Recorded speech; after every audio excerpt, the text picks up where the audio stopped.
Super Bowl, I believe, was 55, right? Yes, Super Bowl 55. Super Bowl 55 just happened as of when we're recording this a couple days ago. I got a lot to say, so why don't you go ahead and say some stuff as well. Uh, What- I'll just I'll get for me. When I first watched the game, I was kind of biased. Obviously, I thought the Chiefs were going to win. I was feeling the Chiefs. I was rocking with the Chiefs.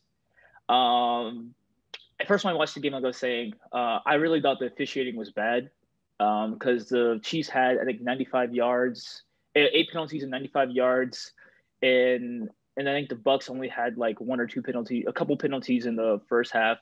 And I was like, man, this is really like bias, because Tampa is playing at home pretty much, and it was essentially a home game for them, and which was the first time in NFL history where a team got to play at their home stadium. Um, but then I really started. I watched back at the penalties. The penalties they called, they weren't bad calls. I want to get on. Most of I want to get on that with you. most were reasonable. Most were reasonable, truthfully. But honestly, I mean, the Chiefs had opportunities to win regardless. The second half, they didn't get that many penalties. They had a great chance to come back in the second half, but for me, the Bucks defense, they won that game. That defense was absolutely unreal. They said there was a stat saying that Patrick Mahomes ran nearly 500 yards to avoid the pass rush, which was the most by any quarterback this season. He was also the most pressured quarterback in NFL history in a Super Bowl game, as he was pressured 29 of his 56 dropbacks. Not having those, like I mentioned in the previous podcast, missing those tackles, Eric Fisher and Swartz, that was going to make the difference. If the Bucks were able to get pressure, which they definitely did, that was like their whole game plan was to pressure them, pressure the quarterback, which obviously worked. I just thought that can make the big difference, and it did make the difference. And for me, I felt like Mahomes, as bad as his stats look, he did everything he could. If you watch that game, that man is jumping and throwing, running around the pocket, took some nasty hits. He was sacked twice, but he did everything he could. I just think for me, the receivers did not step up that game. If anything, it kind of went so far backwards that I didn't even expect that. I didn't expect that from the receivers whatsoever. There's a lot of bad route running, a lot of drop balls. There was literally a time where he threw like a touchdown to the lineman on one of those little trick plays, and he caught it, literally hit him right in the helmet, and just dude punched it right out. Tyreek Hill, Darrell Williams, I think Pringle also has a lot of dropped balls, so it didn't help. I mean, even that one play where Mahomes ran out the pocket and was nearly falling down through the pass, it literally hit the player right in the hand and just dropped it. You know, People say it was one of the greatest incompletions in NFL history. It was really impressive, but to me, I felt like the team really let down Mahomes. The defense didn't do much either to help out Mahomes and as well. There's one more thing I have to really say. Everyone always kept talking about who had the better weapons, Tampa or the Chiefs, and this made me kind of realize this game made me realize that outside of Tyreek Hill and Kelsey, they can definitely improve on weapons.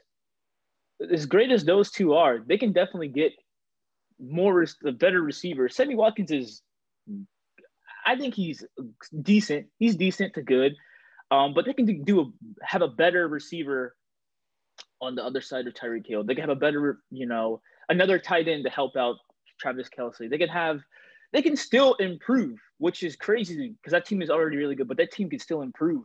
But the Buccaneers just had the better pieces from Mike Evans to Chris Godwin to Antonio Brown to Leonard Fournette to Ronald Jones. I can keep going and going. Cameron Brate, Gronkowski. I mean, what can I say? I mean, the better team won. Yeah, I want to jump to what you said real quick about the Chiefs. They could get better. You know what I think really hurt them in this game? Uh, I think they really made a mistake letting Le'Veon Bell split snaps with Clyde Edwards-Helaire for most of the season. If I think Clyde, because they barely even really used Bell in the game. A lot of times they kind of use him to block, but They barely really ran with him. I just feel like Clyde could have used a little bit more of that experience.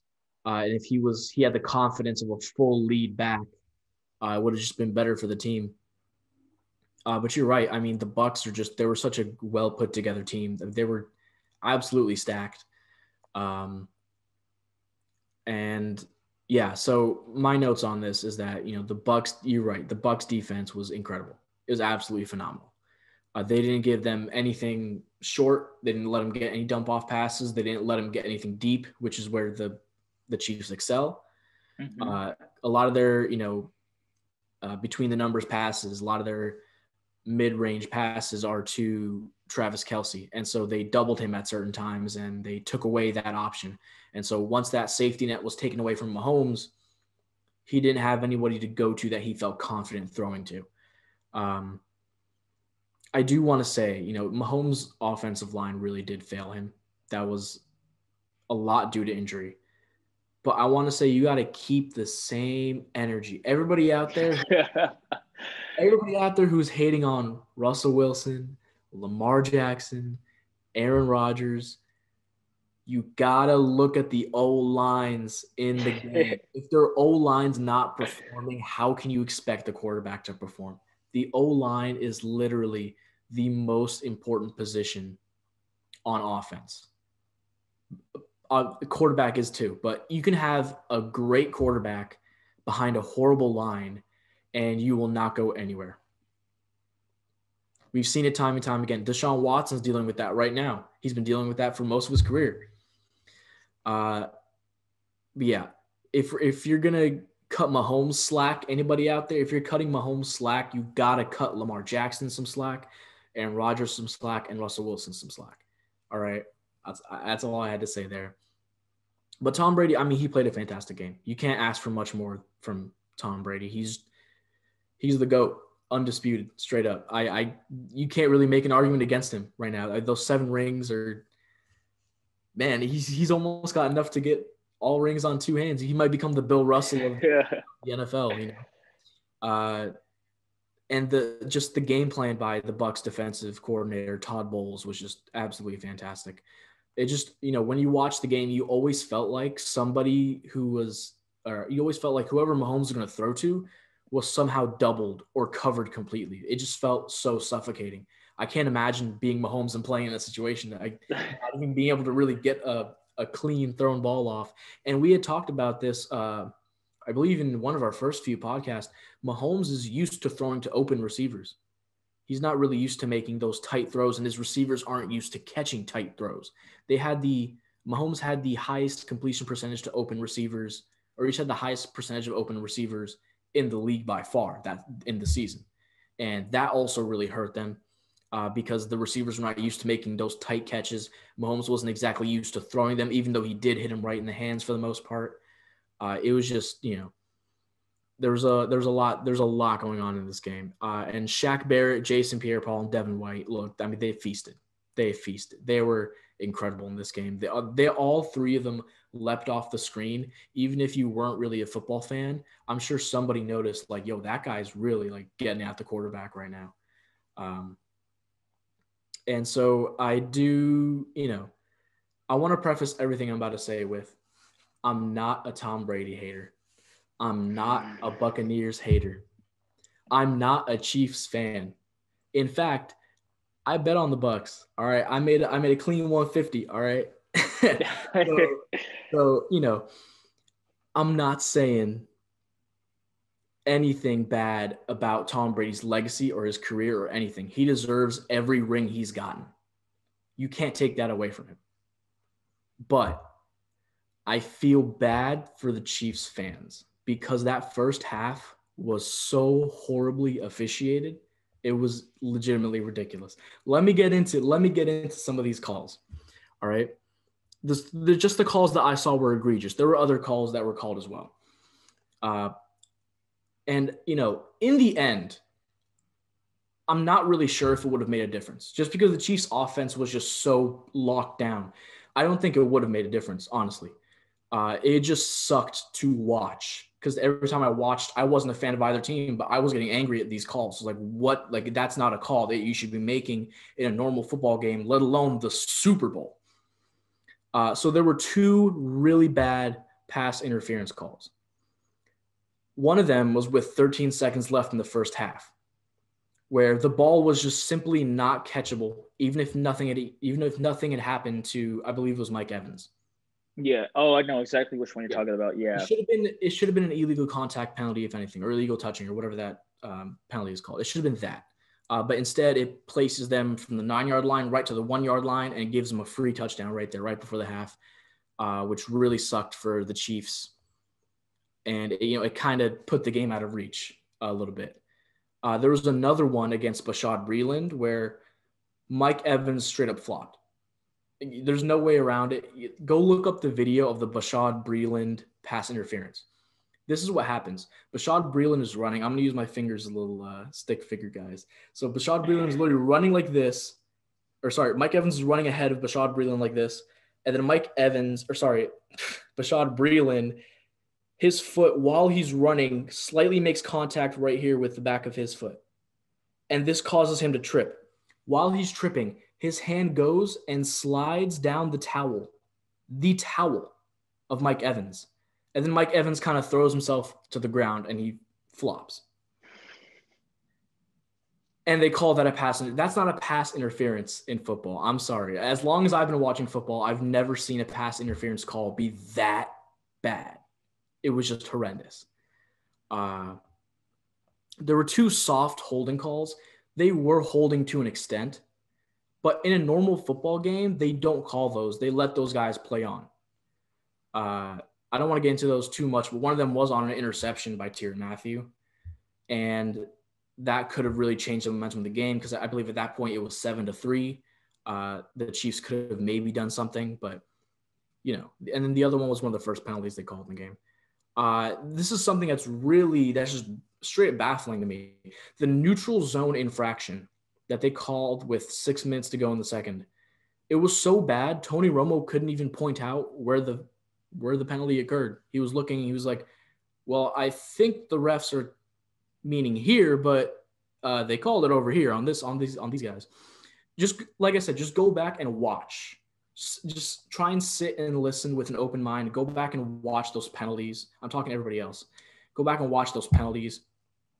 And Tony Romo himself is confused legitimately where the neutral zone infraction is. And when you watch, it's the same thing. They're all basically lined up the same. I don't really see a neutral zone infraction for them. That was on a field goal, which would have made it 10-3, but it ended up bringing them closer to a touchdown later on that drive, and it made it 14-3. So I think that was a big call that the refs really, really just choked on. And there was a random unnecessary roughness call. I mean, if you're gonna call that kind of unnecessary roughness call, there were a couple of Bucs players that kind of did the same. So, it's just so strange about how consistent they were. It's like the refs made the call, and then afterwards they realized, we should probably just let them play out. We probably shouldn't just call that all the time. And that flag was just so late. It was already 20 seconds after it had happened already, 15 to 20 seconds after it had occurred, which is also a little bit ridiculous. And then this is another thing. This penalty didn't matter in the long run at all, but the refs didn't call Tom Brady for unsportsmanlike conduct. You know what I'm talking about, right? When he was talking to Mathieu? Yes. So Yeah. Mathieu first said some words to him. And all right, I love trash talk, all right? I like seeing trash talk. But as a referee, if you're going to call somebody unsportsmanlike conduct for trash talking, you got to call both parties. You can't just call one, because Tom Brady literally walked right up to him, speed walked straight to him. He was speed walking like the little grannies on the sidewalk and outside, and he walked straight up to him and just confronted him and yelled in his face and then walked away. You're telling me that? Why is he the only one to get the unsportsmanlike conduct? That didn't make any sense to me. The referees, they need to be consistent with their calls. The officiating was legitimately horrendous in the first half. The second half, it was much better.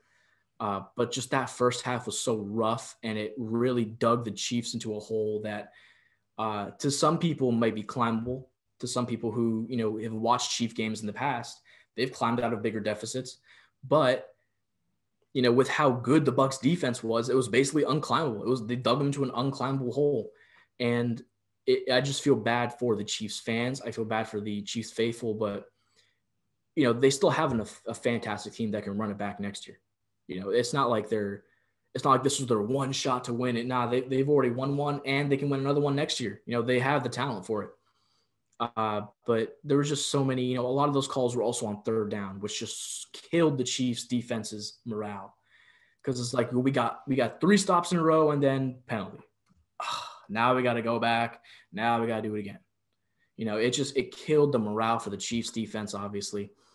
And yeah, I wouldn't say that the Super Bowl was insanely entertaining, but it wasn't as bad as the Rams Patriots. So, I will forever appreciate any Super Bowl that is not as bad as the Rams Patriots. So, yeah, I agree. I really agree. That's how when I initially watched the game, that's how I exactly how I felt pretty much. Like, I felt like the penalty calls were a little off. I felt like they were super, like the infraction, neutral zone infraction one. That one was really like, because literally even like I know exact like what you're talking about when Tony Romo circled the player, he circled the wrong player. Literally nobody moved in the line. Honestly, that was very questionable. That was probably one of the most, if not the most questionable call they made in the first half, in my personal opinion. Yeah. For me, but I don't want to always be that guy. Like, the officiating kind of changed the game because, like you said, the second half, they didn't call as many penalties. The Chiefs had opportunities. They could have done more. I just feel like ultimately it came down on Mahomes supporting cast just not playing up to par. And a lot of credit goes to the Bucs defense. I don't want to take any credit away from them. If I was able to give an MVP to a whole part of the team, I would give the MVP straight up to the defense. Like, as great as Brady played, he played a clean-cut game, no interceptions, 3 touchdowns, 200-plus yards. He was very accurate. But, like, the defense consistently put him in good spot. Like, consistently, held that.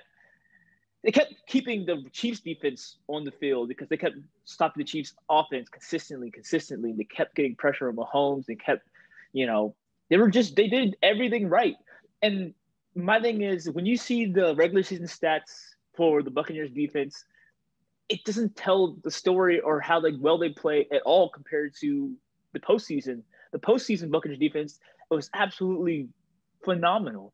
It doesn't even seem like they were the same defensive players from the regular season. That's how well they played in the postseason. Like, they really stepped it up when it really mattered most. And one more interesting fact, I should say, I didn't know this until I saw this on Instagram or something, but they said every single point scored by the Buccaneers in Super Bowl were by newly acquired players: Brady, Gronk, AB, Fournette, and Ryan Suckup. So I didn't know that. That was actually really interesting to me. For me, the Super Bowl it wasn't as good as last year's. Chiefs versus 49ers was much more competitive, enjoyable. It was a great game. This year's, it was a blowout. Like you said, it was better than the Rams Patriots, but like, compared to some of the other ones we've seen in recent years, it was mediocre to average, I'd say. Yeah. And I also just want to preface one more time. Brady deserves all these rings. I'm not saying that the refs were rigging it for him. I'm not saying that, that Tom Brady has the refs in his pocket. I'm just saying I'm putting the blame on the refs. I don't want to put any blame on Tom Brady or his legacy. Tom Brady can't control what the referees call. So I put the blame on the refs for just how horribly officiated this game was in the first half. But yeah, overall, not too exciting of a Super Bowl, but it was nice to see Brady. It's crazy to see Brady still out here getting rings. It's insane. Yeah, Uh, then they might try to run it back because Mike Evans. There are reports that Mike Evans will take a pay cut to, keep some of the other players there. So if they really try to run it back, I think Brady's on a 2-year deal. I wouldn't be surprised to see them come back with that same squad and try to do some damage again. So I hope we don't get another Chiefs versus Buccaneers rematch. I kind of like something a little different, personally. But hey, whoever the best team is, I'm just ready to see it. Hey, and the Bucks are going to be actually a little bit more dangerous next year because not only does Tom Brady get stronger with age, apparently, Antoine Winfield Jr. and Tristan Wirfs are both rookies who started this year on the defensive line, offensive line, and they're only going to get better. And so that pass rush is only going to get scarier, and that offensive line is only going to get tougher to crack. So it's just, they have a very good chance of winning the NFC again, and I would probably put them as the favorite to win it. Yeah. Oh, well, we'll see what the Rams have to say about that. We'll see what some other teams have to say about that. But I mean, right now they are the favorites. I will give you that at the moment.